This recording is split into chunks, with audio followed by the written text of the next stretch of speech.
Today I have with me the wonderful, the angelic, my small but perfectly formed colleague and friend, Aoife Maguire. Hi, Aoife. Hello, Erin. Lovely to be here. Oh, lovely to see you. How have you been? I've been grand. Very Irish answer that. Yes, but I've been fine. Absolutely fine. Just doing this pandemic like everybody else, just getting through, muddling through, I That's suppose. right. Yeah, getting through. So I invited you here today because you're going to share some activities to use in class to do with drama, which I'm really excited about. But before that, why don't you tell the listeners a little bit about yourself? Yeah, well, I guess in short, I'm an English language teacher and have been, I think, for nearly 3 decades. I'm a drama facilitator and writer, and I'm also currently a trainee psychotherapist. So I've sort of three things going on. Yes. Superwoman. Okay. Now, can I ask you a little bit more about the drama training you've had and also how it's influenced your teaching style? Yes, of course. I have a degree in drama studies from Trinity College Dublin. That's from the 90s, from a very long time ago. And really then, I would say I've done lots of various bits of CPD and, workshops and stuff, but really I've learned on the job, I suppose, like anybody else. Yeah. So in terms of work, I've been a community drama facilitator again for a few decades, working with many, many different groups. I've been an artist in residence for Fingal County Council, working in various drama programs for children of various ages all around Fingal. I've also been a screenwriter and episode writer for Fair City, and I know that screen, but even so, you learn drama on the job, obviously. Most recently, I've been an assistant drama facilitator for RAID, which is a group just down the road. It's a community organisation, and they do drama and art workshops for recovering drug addicts. So yeah, I think I've sort of taught a full range from primary to secondary to young adults to I've done workshops for OAPs. I've worked professionally. I've worked in community drama.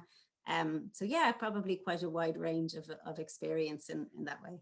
Amazing. Now, the raid thing that you were talking about, didn't I see something on Facebook a little while ago where they were doing Hamlet or something? Was it Hamlet? You did, you Yeah, that did. was Yeah, fantastic. thank you, thank you. Yeah, I was really proud of them, and I suppose that was a bit of a baptism of fire in terms of teaching drama online. There was huge learning in that, and in a way, I was lucky because the main drama facilitator, there was a main drama facilitator, and I was just the assistant. I was just helping her, but it kind of meant I could observe. It meant, and she'd try all different drama techniques that we've both known for a very long time. And I was able to come back and go, yes, this really worked, or that bit of that exercise worked. But I suppose, like everyone, when we were thrown online back in March, there's just been such a huge learning curve in terms of going online. Absolutely. Do you find that most of the drama activities that you would normally employ in a regular classroom, can most of those be adapted online, like the ones you're going to talk about? Yeah, within reason, I think, yes, of course. Yeah, I would say yes. Just, I guess physical space is different, but you can use breakout rooms. Yeah, no, I would say yes, ultimately. Excellent. And teachers are nothing if not adaptable. So, No, and there's no choice at the moment, and same for the students, I mean, there's just such a sense of, well, look, this is the deal, so let's just keep going. And yeah, I think it's really important. brilliant. So, what are the benefits of drama for the students and for you? And can I just throw in a little quote that I found today? Drama is a method to reveal aspects of the human condition. Oh, that's very, very nice. Isn't it? Isn't it? I would say the benefits for me and the students are, it creates a really, really warm atmosphere. It can create an atmosphere of safety where it's okay to play, where it's okay to explore. And maybe this is my psychotherapy coming into it as well. If you can tap into people's playfulness in terms of their language and their communication, you kind of get into that inner child sort of stuff, but it helps people relax. And I think it can really help with confidence if you can get there. Beautiful. I'm really excited about this. So you're kind of splitting this into five little sections, aren't you? You're going to talk about voice work to begin with. Yes, Okay, yes, go for it. that's my plan. I think a really important part of learning drama is about realizing that we're human beings and that we have a body and a mind, and to connect them. I think that's a key theme in what I'm going to say. And sometimes in language learning, I feel people are just all in their head, and they lose the fact that communication is through the body as well. And I know I'm not teaching drama when I'm teaching the English language, but your voice is such a huge part of your communication. And I Yeah. just love to put, I just love to go back there and to remember it. So there are really, really basic. If I begin with voice work, so yeah, if I just take you through a voice work, what I mean by that, and maybe this is something you could have done in a drama class before, or choir. Erin, I know you're a great singer. Thank you very much. So yeah, so something as simple as like I mean this might be like a 5 to 10 minute section, if you like. So literally, I would start with relaxing. I would start with, drop your head and gently roll your head around your shoulders. And occasionally I'll get a, this isn't the gym, or what, why are we doing this? But you're like, no, we need to get into our body. Your voice is in your body, language is in your body. That really, really matters so much. And then just very, very basic things. I talk about the organs of articulation. So Mm-hmm. your organs of articulation are your lips and your tongue, for example. And then I just want to teach you a few really, really, really simple exercises. So there's like 3 cavities where sound resonates around. You'll find renewed energy, and you'll find renewed energy in their voices if you get to do this, because I suppose even in terms of relaxing, maybe it's that. If you can learn to relax your voice and how to play with it, it's an instrument, Mm. then it's going to help your communication skills. So something as simple, if we talk about lips, this might be good for Arabic students. Also, I think it's Korean, have the b, p. So Yeah. like a b, p, b, p, b, p, b, p. And then you speed it up. You go b, p, b, p, b, p, b, p. And then you really speed it up. You go like b, p, b, p, b, p, b, p, b, p. So just something to loosen the lips, or a hum, like like something as simple as a hum. So yeah, something with the lips.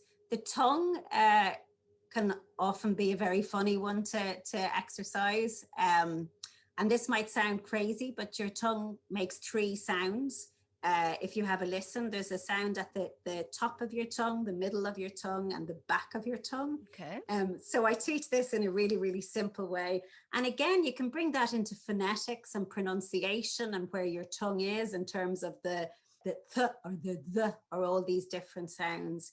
For me, pronunciation, it's one of my favorite things to Yeah. teach. And I don't think it should be a mystery. I think it should be really, really practical. And I would absolutely encourage people to look in a mirror and to sort of get up close and personal with your mouth. And you can make that funny. It doesn't have to be very serious, But the tongue, the 3 sounds of the tongue, if I tell you, are duh is the front. Do you want to try, Erin? This is the teacher in me. Okay. Duh, duh. Duh. Okay. Duh. So Yep. that's your duh.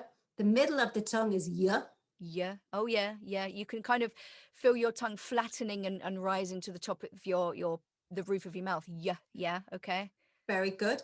G is the G. back. G. Yeah. You can feel the back of your tongue kind of rising up to meet the back of your throat. G. Yeah. Absolutely. So it's about awareness, and it's about becoming aware of what your tongue does and that it can make those 3 different sounds. And so then you kind of do, I'll just talk you through it quickly. You do a very simple exercise of start with your does, like so, duh, duh, duh, Duh, speed it duh, up, duh, duh. duh, duh, duh, duh, duh, Okay. duh. Yeah. Yeah, and then into your yeah, and speed up the rhythm, and into the g, g, g. Then you put the 3 together, which is always hilarious. You go like duh, yeah, g, yeah, duh, yeah, g, yeah, duh, you get, duh, you. Brilliant. But it's just to become aware of what it can do, and to isolate it. And then the last one, if you like, would be cavities. So I suppose, and resonation. So there are 3 cavities in your body that make sound. There's the sound in your nose, the sound in your mouth, and then the kind of the sound down here in your throat. Okay. And so it's to become aware. Some people have a very nosy voice. Some people have a mouthy voice. Some people have a throat voice. It's a And that bit could be like, very dependent on the language, your first language, couldn't it? absolutely, absolutely. And there can be choice in that as well. I mean, if I'm teaching this to kids, it sounds a little bit Goldilocks and the Three Bears, you know, the baby bear voice, the medium-sized bear, or the whatever, the daddy bear voice is down here. But to become aware of where the sound is coming from. So Yeah. I kind of do a very basic voice thing that can last sort of shorter or longer. The way I was taught it, you're going to think this is a bit strange, but the way I was taught it was through a meow. So sometimes I get the guys to do that as well. So the meow starts in your nose, goes into your mouth, goes down to your throat, and comes back out your mouth. So it's like I meow. see. I like it.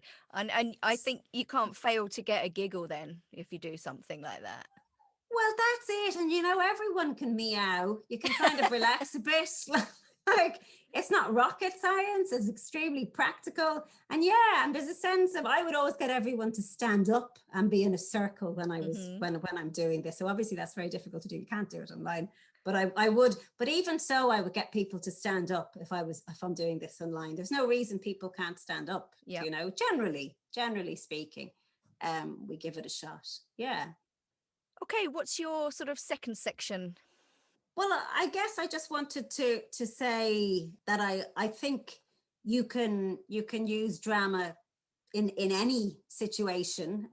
In terms of, your book is full of scripts, Yeah. so grammar exercises, vocabulary exercises. At the back of the book, audios. You know, all the little audio scripts. I would consider all of that potential material, I'd have to say. So, you know, maybe you do your grammar exercise and you get the guys to act it out. Let's say if there's a grammar sheet and there are little I don't know, three little dialogues on it. Yeah. So we'd give, I don't know, if there's whatever, let's say there are six people in the class, which never happens, but it's like two students do A, two students do B, two students do C. Yeah. And I'd give them, let's say, I don't know, we give them 10 minutes to go off and practice it. And then we'll bring it back to the class and they'll perform it. And I'd have a fun Oscars. We'll give an Oscar, we'll give a best actor prize, best actress prize, and we'll give a best group prize. And I do that quite regularly. Do you know what I mean? So there's kind of a bit of fun, there's a bit of competition in it. Yeah, I think they're great. Just a little thing I'd say as well in terms of playfulness. I think casting is really important. And this depends on the class, etc. But if there's a man and a woman, and there's a man and a woman, the man doesn't have to be the man, and the woman doesn't have to be the woman. You can play against age, you can play against type, you can play with different, and it's about play. I think that's the most important word to me, is play. And you might find people really enjoy being a child, for example. It can be great fun to play to be a 5-year-old. It gives people license to play, gives people Yeah. license to explore, if you like. Yeah, and I think that assignment of different gender roles to different people will kind of encompass the kind of the gender fluidity of nowadays as well. You know, it's not like you are a boy, so you will be a boy, you know, because Absolutely not. that can put No. students in a difficult position as well. Yeah, yeah. So there's a little bit of yeah. It just can be interesting to see what you can do. But I would be open to it. And again, I think the two key words maybe that are coming up for me are safety. It's about creating a safe place where Mm. people are relaxed and can play. You know, you want people to be able to play. I think, not that I always succeed in that, not, you know, but that would certainly be the aim. Yeah. Yeah, and then you get the unconscious learning happening as well. You know, it doesn't feel like learning, therefore learning is probably very likely to take place. Yeah, yeah, it's going back to that. Yeah. Okay, number 3. In terms of working with international groups, you do have to be culturally sensitive. You do have to be aware of the material you're working with. And for whatever reason, I find fairy tales just perfect material. My absolute favorite is Cinderella, believe it or not. I have Cinderella scripts of a few different levels. And I found that they work really, really well, I think, with every group. what I might do, you could do this as a longer activity or a shorter activity, like an end of week activity kind of thing. And my scripts are only like it's Cinderella in 7 minutes now, I have to say, or Cinderella in 5 minutes. We're talking a pretty short Cinderella, a bit like the Hamlet you saw earlier. It's like it's the shortened version. And I guess two things. I guess first, if I explain exactly how I would organize that, I would organize it in a very, very particular way. You give permission. People aren't worrying about, is this the correct grammar? Is that the correct vocabulary? Is this the correct something else? So all they have to do is perform it. It's different to coming up with the script yourself, which obviously improvisation absolutely has a place, and role play absolutely has a place. But really, I've just seen people come alive with it. I've seen people come alive with it. So the steps I would follow would be, number one, read through, quite simply. No acting, literally sit in a circle and read it through from A to Z. Then the second thing I would say to people is you block it. So blocking is stage directions. And sometimes I'll go into a little bit of theatre stuff about that. So maybe somebody is a director and somebody is, and there's actors, or maybe not. It depends how you do it. And we talk about stage right and stage left and backstage and wings. And I'd literally get them to go, well, you're here and she's there and he moves at this time. And how can you animate it? And how can we make it more, how can we make it as interesting as possible? Again, the key is in the casting for me of Cinderella. Mm-hmm. No one ever expects, the Cinderellas I pick never expect to be Cinderella. And that always makes a big difference. Interesting. Yeah, I don't, yeah. And I think you can learn a lot from that.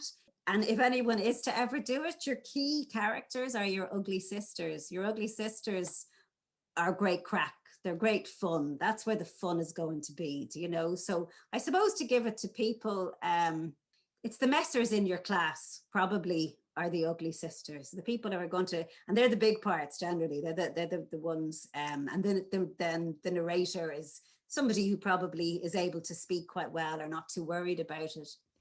Just to translate, messers, a colloquial word for the kids who are more likely to mess around. Is that right? Did I get that right? Yeah. Woo-hoo. That's pretty Okay. good. I didn't realize that was an Irishism. Okay. Oh, yeah, absolutely. And I would also, again, this is old fashioned, but you can't learn a script off by heart in that space, in the space of like a couple of minutes at the end of a class. But you can learn a script off by heart in a shorter amount of time than you might think. And I would argue that there's great value in that. Absolutely. Yeah. So even with the little grammar exercises, I'd often say you have to learn it off by heart. And they're like, no, we can't, Aoife, that's not possible. And you're like, yes, you can. Other classes have done this, and yes, you can. I love that. I love those two things, the transcripts and the fairy tales or the plays. And I would argue that non-EFL or ESL classes can do those things as well, quite easily. And what you were saying about giving them a script and there's no sort of real, they're not exactly learning, but they are, because you have that input, and maybe because they have the script, then the pressure is off in terms of being correct and stuff like that. So they can just enjoy it. Absolutely. But yeah, I've really had great fun. And I think, I'm sure it's probably the same in England, Erin, I'm not sure, but certainly in Ireland, like most kids at some stage will have done a bit of a play or a bit of drama in primary school, at secondary school. But I've been amazed. I've had people from Pakistan or from Japan or from Saudi Arabia, and they have literally never acted. They have literally never had the experience of doing drama, of standing up and embodying something and doing something in that way. And they just seem to get great fun out of it, Yeah, and that's something that I have never even considered. Even like when you get them, like I often, get them to write a little dialogue, and then I'll say, okay, practice it, and then you'll act it out in front of the class. But you never consider the fact that they may not have ever have done that in their lives. Wow. Yeah, no, I Epiphany. hadn't. Yeah, I actually hadn't realized that. And there's great freedom. People go, yeah, they really embrace it, or they might find it a little bit difficult, and then it takes time. But yeah, I would have assumed that too. So that's been a revelation to me, certainly when students started saying that to me, that they never had the opportunity to do that, you know. So yeah, it is about playing. Also, even in terms of those scripts, I love narrative tenses. Yeah. It's the storyteller in me. So you can totally turn this, any dialogue, you can turn into a narrative tense or storytelling exercise as well. Do you know what I Yeah. mean? What Yeah. happened and consecutive actions and all that sort of stuff. So yeah, whenever I get to, that's like my favorite section often in the book, whenever I get to narrative tenses and past simple and adverbs, yeah, and adjectives, I'm like, yay, storytelling. And you can bring your drama into that as well. Oh, so exciting. Brilliant. I'm loving this. Okay, let's go on to number 4.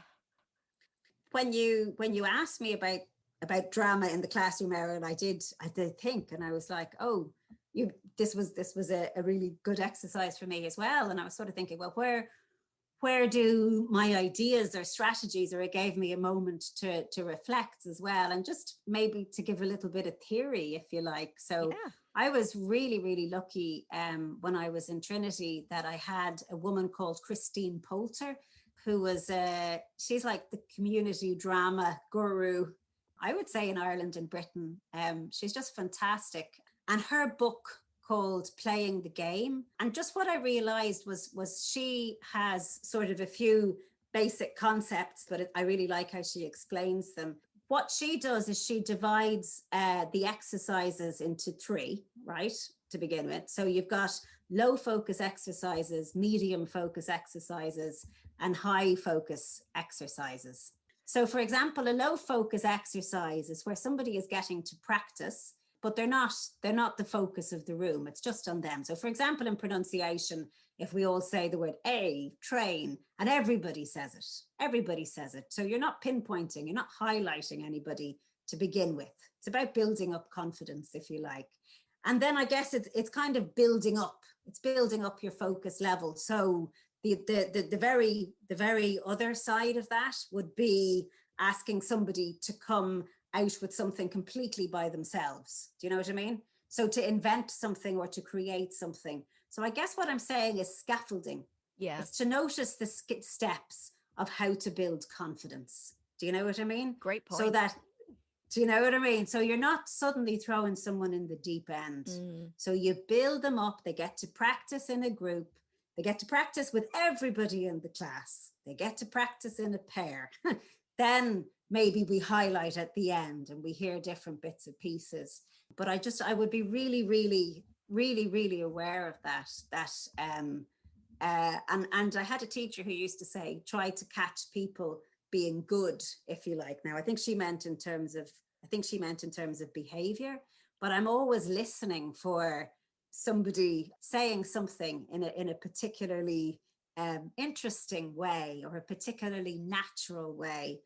Yeah, and I think I think it's that. But I just be really, really aware of not throwing people in the deep end. And I feel a huge responsibility that it's my job to instill confidence, and to be aware of that, and to be aware of that for different people. And even, I mean, this is quite obvious, but if you're going around and somebody is particularly shy and they're working in a 2, for example, or a 3, and you catch them being brilliant, I'd make a really big point of that. I'd make, Absolutely. Yeah. Yeah. yeah. So it was just that I realized, I think a lot of people do this automatically, but I just thought it was an interesting way to look at it. Or to verbalize it. Yeah. Yeah. I mean, when now you say it is common sense, it's completely common sense, but it's such a nice kind of natural progression to use with your students. Love it. Yeah. Yeah. Yeah. Absolutely. Are we on to number 5 now? Yes. This is my last one, I guess, and it's kind of like general performance and maybe general acting techniques that you might teach to people with regards to anything. So with regards to anything. So how many techniques do I have here? Mm-hmm. Okay, I think I've 1, 2, 3, 4 things that potentially I could speak about here. So Go you for can it. do this You can do this in anything. You can do this in a Cinderella script. You can do this at any moment, if you like. It's like day one in actor school. So we might take a line. So if I was doing Cinderella, this is the kind of thing I'd stop. This is like to get the polish. If we're wanting to polish a little bit, this is an exercise that helps with polish. And what I'd say is let's everyone needs to pick a line from whatever it is, from whatever script you're working on. And there are various things we can do with it. So this is going to sound very strange. I happen to have New English File Upper Intermediate beside me, and I just randomly picked the line, have you used it yourself? Okay. Okay. have you used it yourself? Just completely random line from the book. So there's something really, really simple. I volume, tone, emotion, and power of the pause. So I'm not asking anybody to make this sound brilliant. What I'm saying is that you have those 4 tools that you can play with to explore this line and to make a decision. How can I make this sound as interesting as possible? How can I work on this line and make this one line as interesting as possible? So very, very focused work, and absolutely using a background of acting and drama techniques, but applying it really to everyday life, and maybe just thinking about something in a different way, if you like. So the first one, very obviously, I have is volume. Do you know? So you can make a difference by going like, I won't scream. I don't think it's a good idea right now, but being quiet, like, have you used it yourself? Have you used it yourself? And what does that mean? And what does that do? Even when I'm thinking of volume, something I'd say to people, and this is especially for quieter students or shy students, the more quietly you speak, it can make you more nervous, you know? Mm-hmm. So in fact, it's always better to try and project a little bit and to be aware of your diaphragm and to speak a bit louder, and it can give you confidence. Even doing that can give you confidence. And again, maybe using the idea of a shared low focus. Maybe we can all shout it at the same time. Do you know? Yeah. So everybody shouts, have you used it yourself? And then everybody goes quiet, do you know? So even to free up the voice a little bit. I'm not making a spectacle of anyone. I'm not asking anyone to do anything that makes them uncomfortable. This is something we do together. And so then I guess, I mean, you've obviously got pitch, do you know? It's like, have you used it yourself? Have you used it yourself? Using my different kind of voices and what that means and how that might be appropriate or different in ways. And then emotion is hugely important, you know. So suddenly you get people playing. I mean, let's be angry. Do you know what I mean? Like, so have you used it yourself? You know, or very loving and warm, and have you used it yourself? You know, so you're almost, I don't know, caressing the words with your voice. But I'm just playing with it, if you like. And then the last one, I think this has to be my favorite. I have a teacher, or I did a workshop. In fact, I should say the idea of this, I'll give credit to where credit is due, comes directly from an Abbey Theatre workshop I did with the few guys there who were brilliant, and we just had great fun with this, and I've used it ever since. But it's the power of the pause. The power of the pause is it's literally what it says. So in fact, the one of the most effective things in communication is silence. Silence, you know. So if we look at, have you used it yourself, and what you emphasized, there's different ways of doing it. So you could emphasize different words, but it's like, have you used it yourself? Mm. Have you used it yourself? Have you used it? You know, this kind of idea. So there's different, both tone and it's just ways of emphasizing words and playing words. And then I'll get everybody, I get, maybe it sounds strange, but in any person's one script, I'll get them, they kind of have to have a favorite line that they've really worked on, that they've really polished this line. And we'll all kind of watch for it when we're watching the performance. We really want them to nail that line and you know, give it the most that they can. But there's great fun in it and there's great playfulness in it. I think that's really, really important. Yeah, brilliant. I love that. I love all of those things. I was going to ask you about shy students and how you help them overcome any feelings of being self-conscious, but I think you've half answered it already with the kind of the scaffolding with the low, medium, and high focus exercises. Is there anything else you do to help them? Yeah, there's that. I'd never throw them in the deep end. It's that, which I guess is what you're saying. I would also say never underestimate them, Mm. which is kind of the opposite. As a hardline, I was a hardline to navigate sometimes. In my experience, quite genuinely, the shy students are often the best actors. So it's not that you kind of have to try and catch that and find it and then really encourage it in someone and give them an opportunity with the scaffolding to show that. But I wouldn't write them off. No, I I wouldn't write them off. absolutely not. And I think, like, as you said, it's about cultivating this environment of safety and then getting to know your students and then knowing when to sort of cross that line that you're navigating and kind of get a feel for when they're ready. And I think it could be an outlet for some shy students, maybe. Like how um when you read about or you see an interview with maybe like someone who's quite famous who sings or who's an actor, but they're very, very shy in their private life because what they do in their performance aspect is just an outlet for them. Absolutely. Yeah, Yeah. So absolutely. interesting. So interesting. Yeah. I'm learning so much. I can't wait to get back in the classroom so I can do some of this.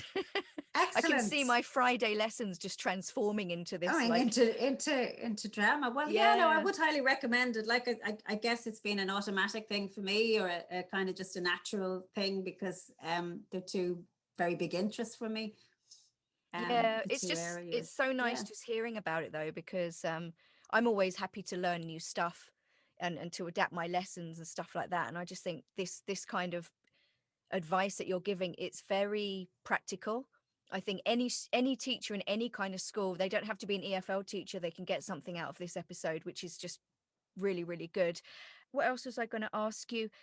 So how have you been coping with the lockdown and do you have any advice for our lovely teachers listening?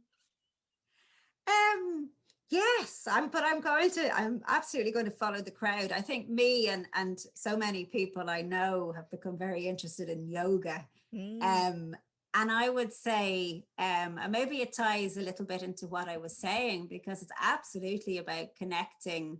It's about being present with your body and reconnecting and going back into that place. And I have to say, I think it's more important than ever when we live on a screen and when things are so two-dimensional, to realize that we're human beings and we have bodies. And so for me, and I would say I'm not a very, I mightn't look like a very yoga traditionally kind of person, though I can still headstand. Very proud of that in my late 40s. Well done. I can still headstand and cartwheel, Erin, and cartwheel. I'm impressed. But I haven't done that since I was about 11.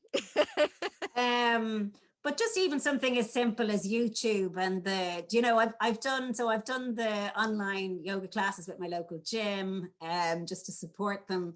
But yoga with Adrian, I mean, me and everyone else, I think, in the world is saying this at the moment. It's just fantastic, because some things are 5 minutes, some things are 10 minutes, some ones are 20 minutes. You can do it for relaxation, you can do it for stress relief, you can do it for breath. And I just think it's a really beautiful and simple way of reconnecting, and remembering that you have a body, because I know sometimes I can forget that. Lovely. Yeah. Um, any references that we have talked about or Aoife has mentioned will be in the show notes. Thank you so much. I cannot wait to put into practice some of the things that you've talked about today. And I also can't wait to meet up with you again for a cup of tea or a picnic in the park, or, when the weather improves and everything opens up again. Absolutely. Really looking forward to it. And huge thanks for having me, Erin. It's been my pleasure. Oh, Thank it's you. been my pleasure too. Thank you so much.